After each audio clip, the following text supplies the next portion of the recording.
Hello students, good morning. Before vacations we have studied about the ideal and real gases. Okay, kinetic theory of gases के बारे में study किया हमने, derivation of gas laws study किया from kinetic gas equation, and we have also studied about the real gas equation. Okay, और real gas equation के derivation के बारे में भी स्टडी किया था अपनी जूम क्लास में, लेकिन मैं एक बार फिर से आपके पास real gas equation का जो derivation है वो सेंड कर रहा हूँ through this lecture. So you know real gas equation is equal to P plus AN square, okay, upon V square, ऐसा ही था ना, into V minus NB is equal to nRT. It is the ideal gas equation. It is the modification of it is the real gas equation, sorry, and it is the modification of ideal gas equation. You know, there is a modification into the pressure by this factor, and there will be the modification in volume by this factor. So this is the real gas equation. अब देखो real gas equation का जो modification होता है वो ideal gas equation से होता है. तो you know as according to ideal gas equation, तो आइडियल गैस इक्वेशन आपको पता है PV is equal to nRT. Okay, this is the ideal gas equation for n number of moles, and we can say for 1 mole, अगर हम एक ही मोल ले लें यानी n की वैल्यू अगर हम 1 ले लें तो PV is equal to RT. This is known as the ideal gas equation for 1 mole of gas.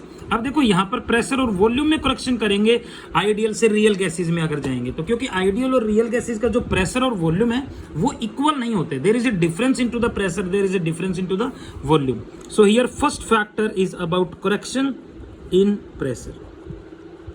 देखो आपने स्टडी किया था कि रियल गैसेज में इंटरमोलिक्यूलर फोर्सेस ऑफ अट्रैक्शन जो है वो ऑपरेट करते हैं, जबकि आइडियल गैसेज में इंटरमोलिक्यूलर फोर्सेस ऑफ अट्रैक्शन जो होते हैं वो नेग्लिजिबल होते हैं बेटा. तो देखो अगर intermolecular force of attraction gases particles के बीच में नेग्लिजिबल हैं तो मोलिक्यूल्स फ्रीली मूव करेंगे, किसी का कोई इंटरेक्शन नहीं है एक दूसरे के साथ, और फ्रीली मूव करेंगे तो हाई टेंडेंसी के साथ कंटेनर की वॉल के साथ कोलाइड करेंगे और हाई प्रेशर एक्सर्ट करेंगे. क्लियर है. लेकिन रियल गैसेज में जो इंटरमोलिक्यूलर फोर्सेस ऑफ अट्रैक्शन है वो ऑपरेट करते हैं, एक दूसरे के साथ इंटरेक्शन होता है मॉलिक्यूल्स का, और जिसके कारण एक दूसरे के साथ अगर इंटरेक्शन है तो कंटेनर की वॉल्स के ऊपर कोलाइड करने की जो टेंडेंसी है दैट विल बी लोअर, इसलिए कम प्रेशर एक्सर्ट करेंगे. यानी ओवरऑल कांसेप्ट इज दैट कि रियल गैसेज का जो प्रेशर है that would be lower than that of ideal gases. Okay, so we can write here as in case of real gases, okay, due to presence of intermolecular forces of attractions, ठीक है, the gaseous molecules collide with walls of container, container की walls के साथ collide करेंगे with lesser tendency, कम tendency के साथ collide करेंगे. ओके, एंड हेंस और इसलिए एक्सर्ट लोअर प्रेशर, इसलिए लो प्रेशर एक्सर्ट करेंगे. सो आई कैन से कि therefore pressure of real gases, इसलिए रियल गैसेज का जो प्रेशर है दैट इज लोअर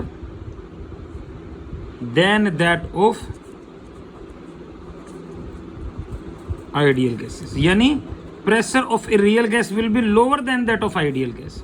अब देखो रियल गैस का जो प्रेशर है वो आइडियल गैस से कम है, इसलिए रियल गैस के प्रेशर को आइडियल गैस के प्रेशर के बराबर करने के लिए कुछ करेक्शन फैक्टर इसमें ऐड करना पड़ेगा कि नहीं. So we can say therefore to equalize pressure of real gas to ideal gas, real gas के प्रेशर को आइडियल गैस के प्राप्त प्रेशर के बराबर करने के लिए some correction factor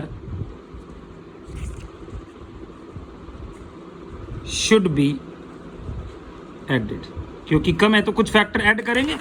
So therefore what we can say,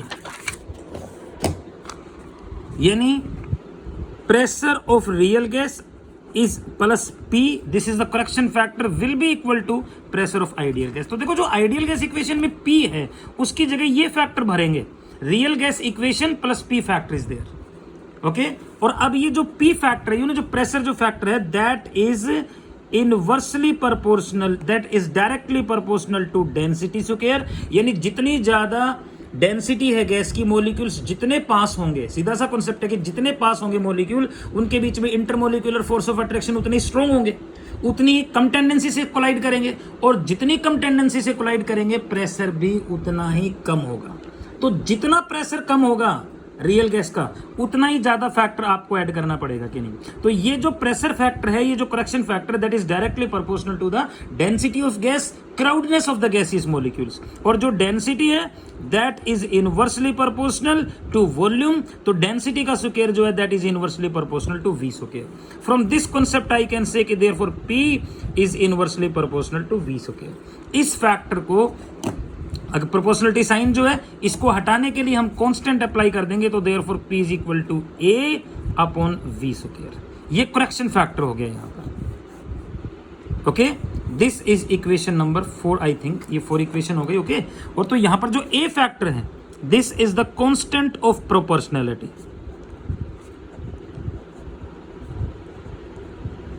ये कांस्टेंट ऑफ प्रोपोर्शनैलिटी हो गया नहीं, and it is known as van der Waals constant. That will be known as the van der Waals constant. So therefore we can say कि pressure of real gas P plus A upon V square is equal to pressure of ideal gas. ये equation आपके पास 5 हो गई। तो ideal gas का जो pressure है ideal gas equation में, उसकी जगह ये फैक्टर पुट कर देंगे, और ये रियल गैस का प्रेशर हो गया, और ये करेक्शन फैक्टर हो गया। क्लियर है भाई? Another factor we can say, second,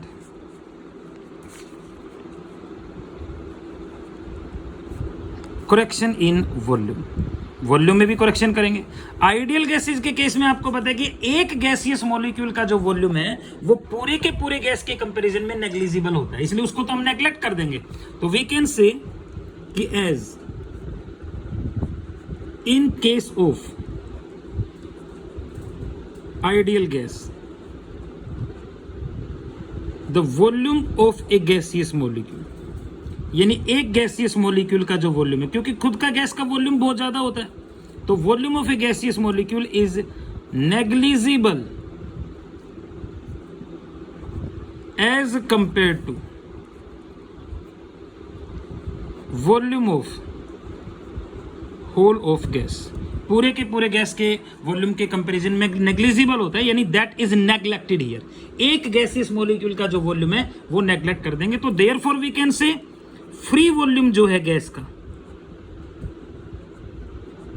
that is equal to volume of whole gas. Whole gas का मतलब उसमें मॉलिक्यूल्स का वॉल्यूम भी आ गया, और जो एम्प्टी स्पेस है उसका वॉल्यूम भी आ गया।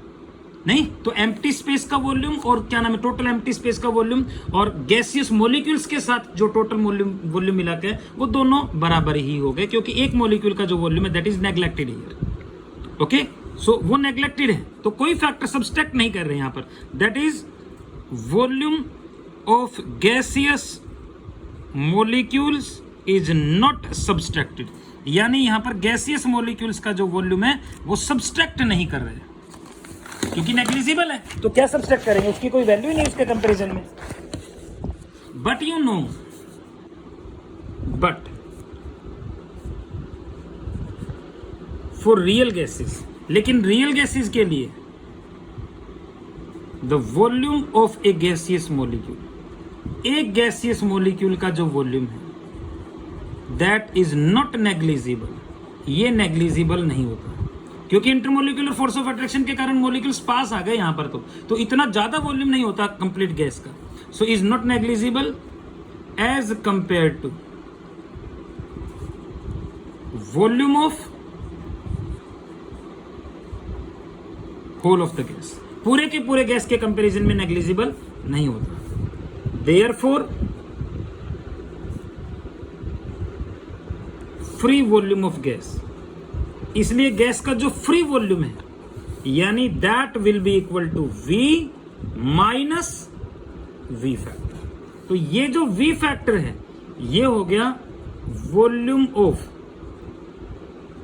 गैसियस मॉलिक्यूल, ये गैसियस मॉलिक्यूल का वॉल्यूम हो गया and that is also known as excluded volume, यानी जो वॉल्यूम हम टोटल वॉल्यूम में से एक्सक्लूड कर देंगे। ये तो टोटल वॉल्यूम हो गया गैसियस मॉलिक्यूल का, यानी volume of free space as well as volume of molecule, उसमें से ये नेग्लेक्ट कर दिया तो ये फ्री वॉल्यूम आ गया, ठीक है। And this V is represented by B and this B is also known as van der Waals constant. Okay, so therefore we can say कि V is equal to V minus molecular size को represent करता है ये equation आपके पास हो गई 6। तो we can say that using equation 5 and 6 in equation 3, यानी आइडियल गैस इक्वेशन जो है PV is equal to RT, तो P की जगह तो पुट कर देंगे P plus A upon V square, okay, in